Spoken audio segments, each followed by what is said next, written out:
Temperatures across the continent approach monthly and in some places all-time records. European cities have been taking exceptional steps to limit the impact of these early summer heatwaves. Joining me now to discuss this from Canterbury in the UK is Dr. Richard Watkins, a lecturer in sustainable architecture at the University of Kent. Thanks for taking time to speak to us here on Euronews. Now, we've been hearing about these various measures which European cities are taking to bring temperatures down for cities as well as for people. What other measures can be taken in cities to bring down the heat? There are lots of things being done. I suppose we need to understand why it's warmer. Is it the sun or is it warm air? And to reduce the temperature, we can block the sun. We can reflect it away in the first place, and that's a good starting point. We should understand that in many parts of the world, globally, that these high temperatures are not unusual, they're very common. And architecture has developed to cope with this. Buildings are placed close together. Of course, we can't change cities in that way. This is why you see water being used in Paris and elsewhere to cool people down. So reflecting heat away we can do. We can paint roofs white, which will reflect away the visible light. But half the sun's energy we cannot see. It's the infrared energy, which is why paints have been developed, which will reflect away the infrared painter's energy as well.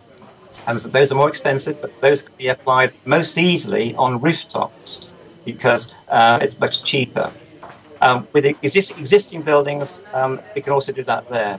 And secondly, we can use the energy in the sun not to heat up buildings, the outside stonework and so on, and the ground, tarmac. We can use it to evaporate water. So the greening of cities is a very big issue, and it's been done in many parts of the world. The energy is used to evaporate the water. We all know putting a towel over our neck will keep us cool, and that's what's happening.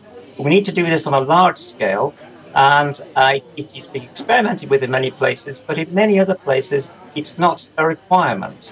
In a city like Singapore, for instance, there's legislation. New buildings have to have an equivalent area of their plot size for greenery, either on the roof, the green roof, grass and so on, or at ground level, or the walls are being used, but to have greening. Everything to use the sun's energy to evaporate the water instead. I know Denmark has been at the forefront of exploiting urban heat. Can you tell us something about the measures that they've put in place? I'm not familiar with Denmark, what's been done there precisely, so I can't say about that. But all these measures are designed to either reflect away the energy or to absorb it in some other way.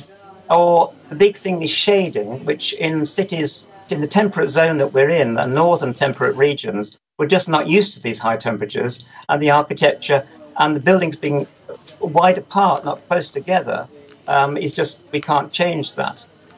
In Spain, for instance, Seville, it would be traditional to put canopies across the streets, the material to reflect away the heat at high level before it gets to the people beneath.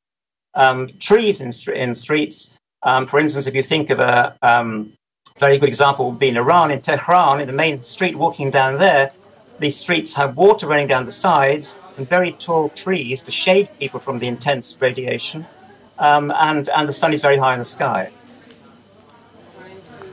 Dr. Richard Watkins, lecturer in sustainable architecture from the University of Kent. Thanks for joining us here on the programme.